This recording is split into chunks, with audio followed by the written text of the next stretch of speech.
Well, instead of discussing the European security architecture, which, was the path we're supposed to be on, at least, revive that idea from 1975 and onwards before it was abandoned in the mid 90s.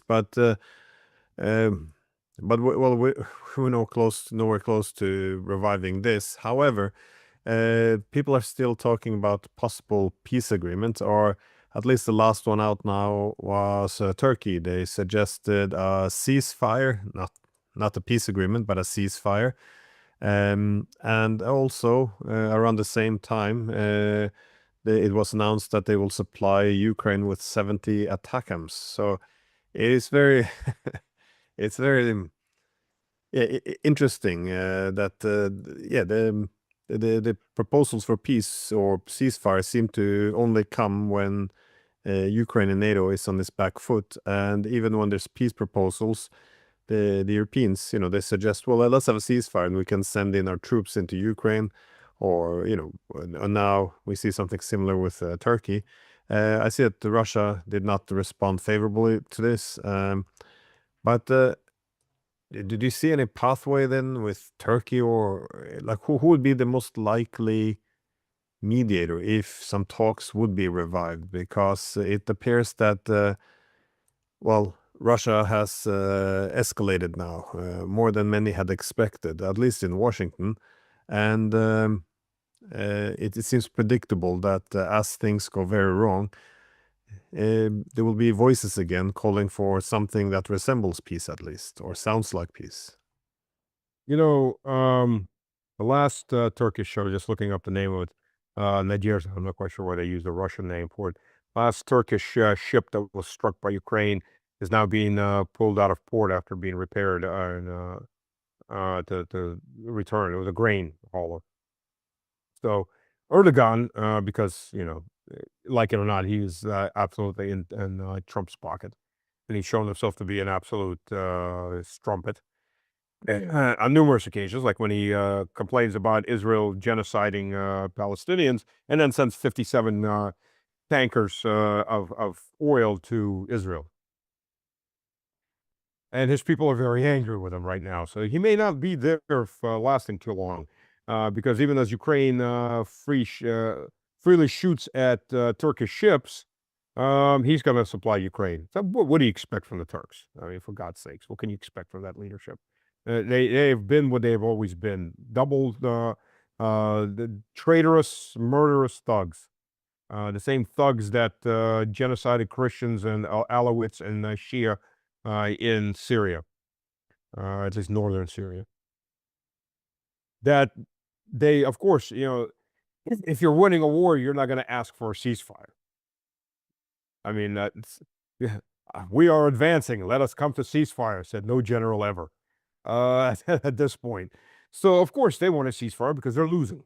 They want an air ceasefire because they're losing. They want a sea ceasefire because they're losing. They want a ceasefire along the line of contact because they're losing. They want anything possible to rebuild the Ukrainian army, pump in more Colombian and Brazilian mercs, and maybe round up the Ukrainian men in European cities, and maybe brainwash a few more mouth breathers in Europe to go volunteer and die for Zelensky. Plenty of Europeans are dead all over the place. I mean, they're running out of room to bury them, but they keep wanting to come. A lot less of them these days, but the Colombians seem to be more than willing in mass. By the way, I've said this from day one, and I've said this on Rush Television. The Russian government should be taking the bodies of all of these mercenaries, put them in caskets, all dignity, and place those caskets right outside of every single embassy. Come get your citizens, or let them rot there. We are choice, and put their flag over it. There you go. Let's see how many. The Poles lost over 10,000 people. Well, they of course the lines were relatively stable at the time, so they evacuated most of them to Polish cemeteries. But there's still plenty that were picked up by Russian troops as they were advancing here and there. There's lots of others. There's been several hundred French killed. A lot of them paratroopers. A lot of them Foreign Legion. So by all means, my view, I would have done that. I would have laid them all out in front of every single embassy. Here's your citizens. Take them back. So Russia did something like that to the British during the Second Chechen War. When the British it was I don't remember if it was it was a summit, and Russia brought in a bag of passports and dumped them out. Take your citizens. If you want to know where your citizens are buried, you can go, dig them up. Here's the passport for all of your citizens we killed, and that was pretty embarrassing to the British. So yeah, the same thing. Um, they're going to continue pumping mercenaries. The Ukrainian, at least several members of the Rada, they like to talk a lot. And they've already stated that their aim is 40 to 60% of the assault brigades to be foreigners. Now, the problem with mercenaries is they don't come to die for you. They come to go get money. And a dead mercenary doesn't spend his money. And his family probably won't get any of it either. They come to have fun murdering civilians or POWs. Sure, they love doing that. But they're not there really to risk their lives. Not too much anyways. Within certain norms. And when you want 60% or 40 to 60% of your assault brigades, the ones that take the vast majority of the casualties, to be foreigners, well, you've got issues. And yeah, they're going to continue pulling them in. That's the situation. They need time. They're out of time. Their fuel infrastructure is destroyed. There's been some videos that have been popping out from Kiev, from grocery stores. They're empty.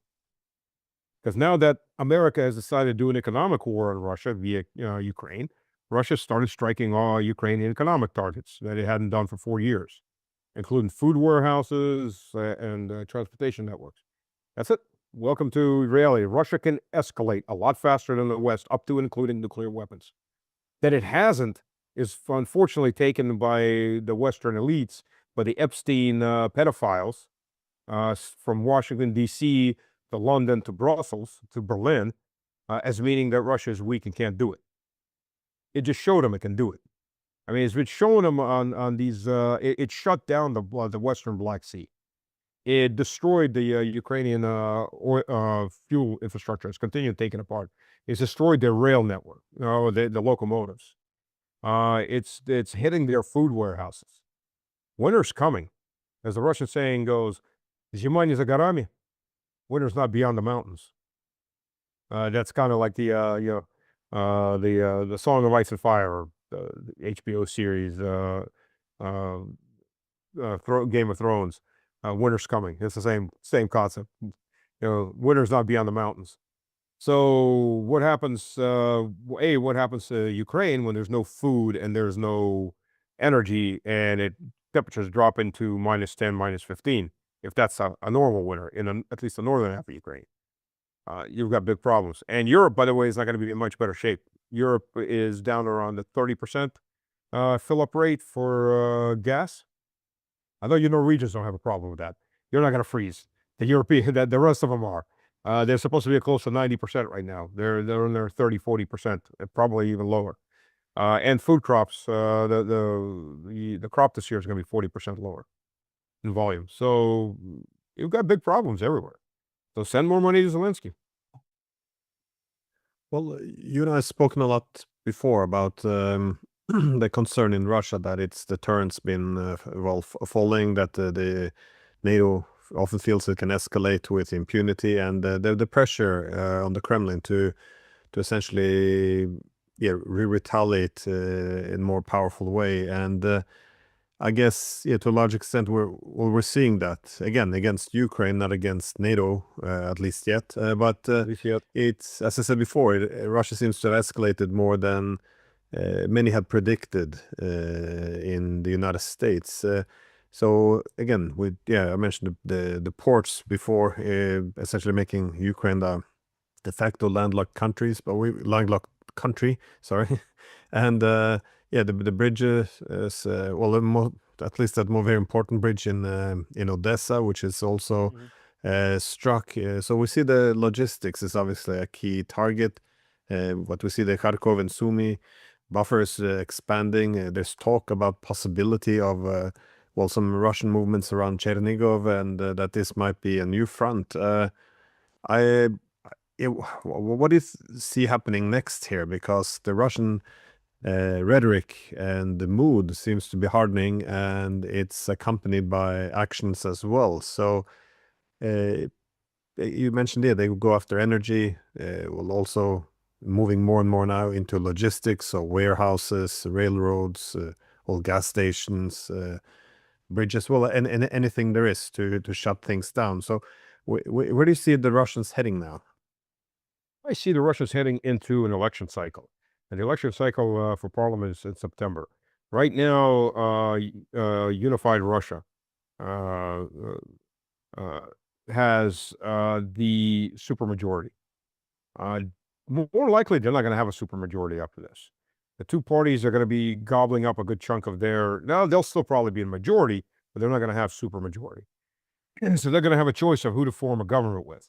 LDPR, who I'm a member of the Liberal Democratic Party, which, by the way, is a misnomer because it's not liberal. It's a very conservative party on the right, or the communists who are a party on the left, but left not like left in Europe, where it's just basically liberal wokeism, but actual left. Either both parties, by the way, are pushing for a much harder answer to the West.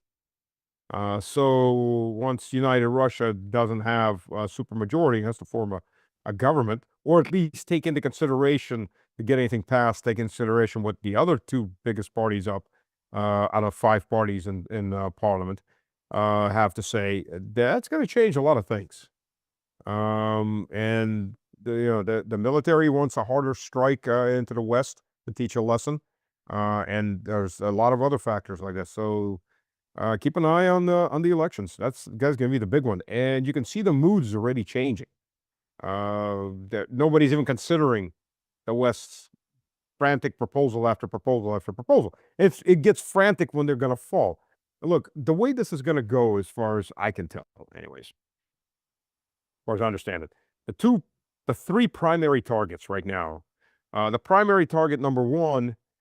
Is going to be, of course, the Tri-City area, the Zhizhenka, Kramatorsk, and Slavinsk.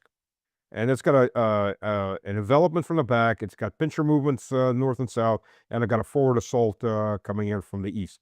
They're not going to last. There's no other lines to fall back on. That's it.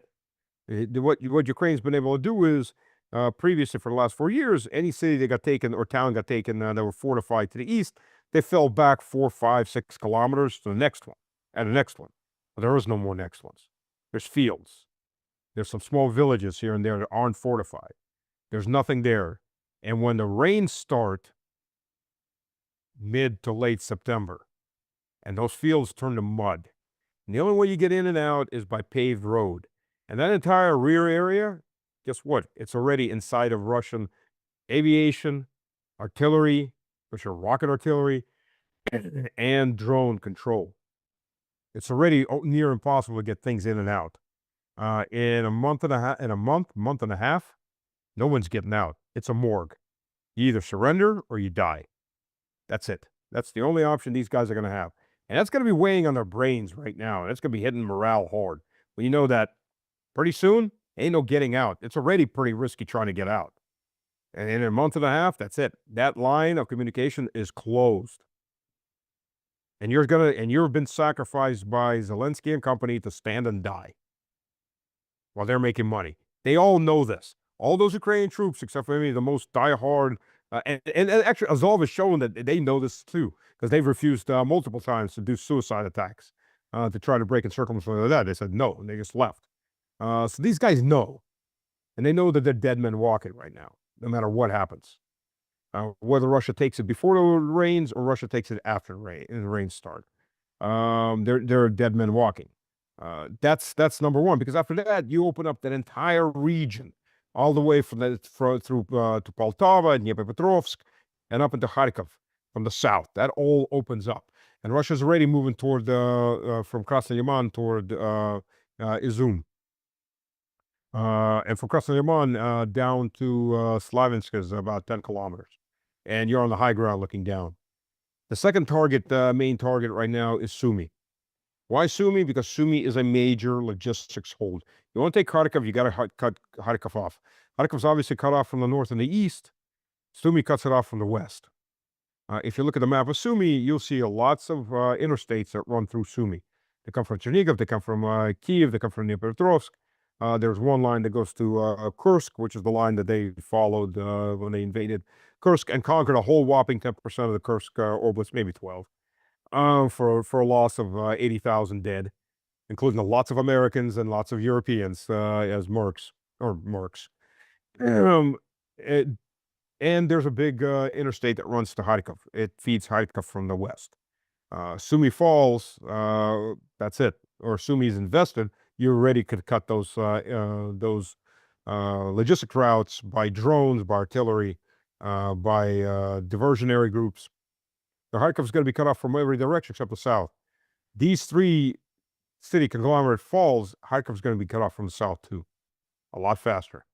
So that's, I think, Sumy's number 2, vying for the same spot with Orykhov. Orykhov is almost a circle, but Orykhov is a stepping stone to Zaporozhye. Orykhov may fall before that, but the ultimate goal is Zaporozhye city. So I think that's the 3 main goals right now. At that point, I think the Ukrainian army east of the Dnieper is going to be, if it's still anything alive of it, is going to be running for its lives to get to the west side of the Dnieper. We'll see, but I think that's going to be the priority, the way it's shaping out. Kharkiv will be secondary after those other objectives, at least after the Donbas Tri-City objective and Sumy are taken. Then you can start developing Kharkiv in a meaningful situation. Kharkiv, northeast Kharkiv is being taken right now and cleared. So up to everything east of the Severodonetsk river.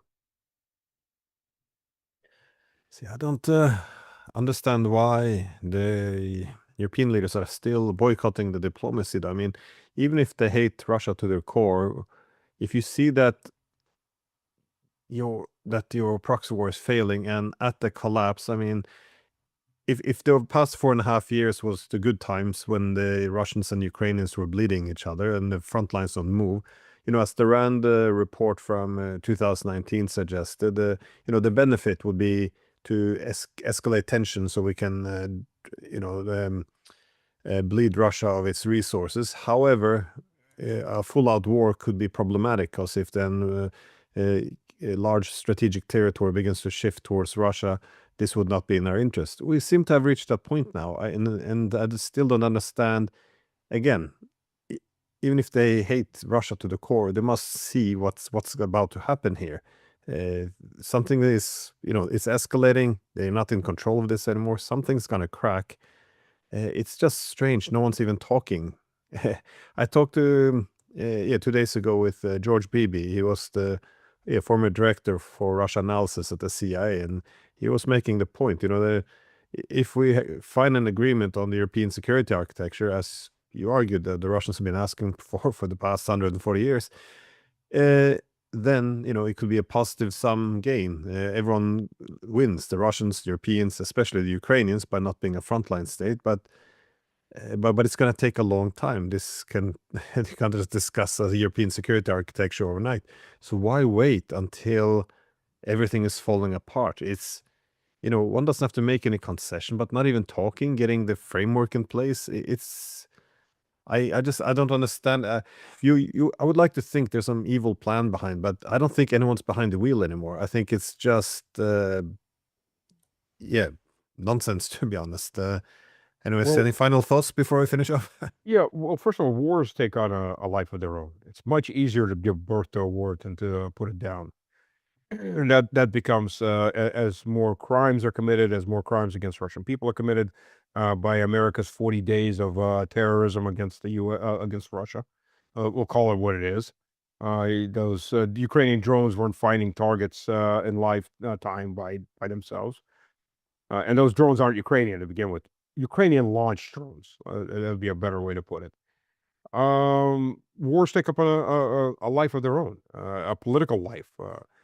The other problem is, well, first of all, who do you trust? Well, I'll begin with 2. We said the good times for Europeans.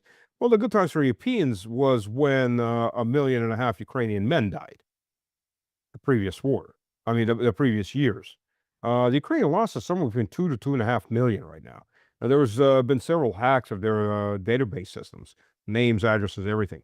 either missing in action, which is a euphemism, or deserted, which is an euphemism for dead because we don't want to pay them for quote being deserted, or just outright dead and admitted dead. We just look at look at the aerial views of the main cemetery outside of Kharkiv. It's hundreds of acres. It's gigantic. There's about 40 or 50,000 graves just in that one cemetery. It's a new cemetery. It didn't exist before this, and there's several other cemeteries around it. I mean, this is we're looking at a and it's 2 to 2.5 million dead at a kill rate somewhere between the worst of the drone warfare. We're getting maybe 3 to 4 Ukrainians for every Russian. But that's going back up to where it was before. For the most part, most of this conflict, particularly after 22, the conflict was averaging around 7 to 10 Ukrainians for every Russian dead. I mean, yesterday was an easy day for Ukraine. They only lost about 1,200 people. They're averaging about 2,000 dead a day at this point. I mean, but do the math, and that's not on high intensive days. So at this point, Ukraine was not having a good time. Its leadership was having a good time. The Europeans are having a good time. There are lots of conferences, lots of drinks, lots of kickbacks, and who cares about the peasants if they're dead? Let's breed some more. The unfortunate part is that sets the European, the Epstein class mentality. That's how they look at their own people, and that's how they look at the Ukrainian people. Some kind of third-class biomaterial to be used, not as human beings. There's that, but there's the other point of any kind of negotiations with Europe. There's 2 problems in negotiating with Europe. One, who are you doing to negotiate with? Who do you trust? The people that tell you every day they want to murder your country, murder your people, destroy your economy, rip you into 50 little pieces? The people that betrayed you on every other negotiation? Why would you, we're not the Indians getting glass beads. We've got enough of our glass beads. Thank you very much. There's nobody in Europe you can trust except Fitzo and maybe Babic. And neither of those 2 guys have any weight, like it or not. Orban had weight. Orban's gone. Magyar is a strumpet of Brussels, who's slowly picking up steam as he destroys Hungary. Who? Vucic? Mr. Huggy Lovey for Ukraine? Yeah. Who? And Vucic, of course, isn't part of the EU. Who do you trust in the EU? Who do you trust in the White House? For any kind of negotiations to be held, either they're going to be held with a Russian rifle at somebody's temple, and this is how we're going to negotiate, or it's going to be held when these parasites that rule Europe are removed, and other people come in that can be trusted. And so far, it hasn't happened. What the Russian roulette of prime ministers in Britain. What's changed? Yes, it's a matrushka. They keep getting smaller and weaker, but they're all still playing the same song. Merz is gone, and it's not going to be AFD. There's going to be another person, no better than just another version of Merz. If Merz really does leave on the 10th, we'll live and see.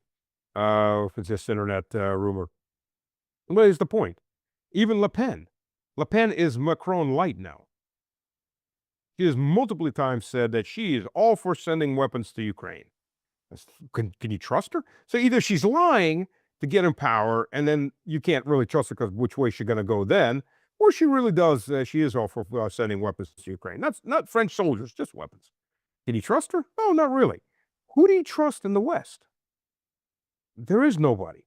Now, how do you build any kind of infrastructure that has to be built on some kind of trust with people that don't turn your back on them? And if you shake your hand, check how many fingers and rings you still have. That's what you're dealing with. And basically, that's what you're dealing in Washington. And I mean, look at Iran. You've got these various people connected to Trump who are coming out and saying, including military, coming out and saying, just say whatever the Iranians want to hear till the elections, and then we can really start bombing them. They're saying this out loud. So again, who do you trust? The entire West is full of psychopathic Epstein elites. And until there's some kind of revolutions, because that's probably what it would take to remove these people, There's no one to trust. The trust is gone. It's gone for generations, unless something seriously changes in these European countries. Yeah. Also, where would you meet? In the past, we had this tradition of this belt of neutral states going yeah, from north to south. Which legacy since the Cold War at least. And but these days, I mean, Finland, which was the largest, well, I would say probably one of the greatest success stories of neutrality, now became the largest front line. Yep. And even the Swiss have kind of abandoned their neutrality. So it's very hard to, yeah, indeed, neutrality now is seen as a weakness. As something that belonging to politicians of a naive past, and the politicians who come now, they know better. This is kind of the logic. You hear that from Sweden as well, apparently. That is, now we'll have real security because now we'll be in NATO. Anyways, Yeah. thank you very much for taking the time. And I was gonna say one thing with Finland. Yeah, yes, one thing. Finland was the armpit of Europe for 1,000 years. It was the kicking boy for the Swedish Empire. Finland joined Russia, and it was or joined. It was an autonomous kingdom of Finland in the Russian Empire. They, for the first time, got to rule themselves. They were given education. A thinking fishing village was built into Helsinki by Russian money and by Russian engineers. Finns climbed up the ladder in Russian aristocracy and Russian intellectual circles. And then after World War II, instead of being punished for being a German ally for running concentration camps, murder camps for non-Finnish civilians in Karelia, Finns were given an easy out. Switch sides and all's forgiven. I don't know why Stalin did that. No idea, but he did. And they signed a neutrality pact forever. Eternal neutrality pact obviously wasn't that eternal. So Finland is now turning back in. You're right. It was a great success story. It was economically a great success story, and its entire economy was first and foremost tied to Russia. But Finland is now turning back into the armpit of Europe. Nobody needs them. Nobody wants them except for meat and border. That's all Finns are worth. Oh well, you can't fix stupid. That's the problem. And the Finnish people went stupid, and not all of them, obviously. And I know Finns that are mentally non-deficient. They understand what's going on, but the vast majority of Finns are mentally deficient. They need more vitamin D and some creatine maybe on top of that to get their brains going again. But they've destroyed their economy fully.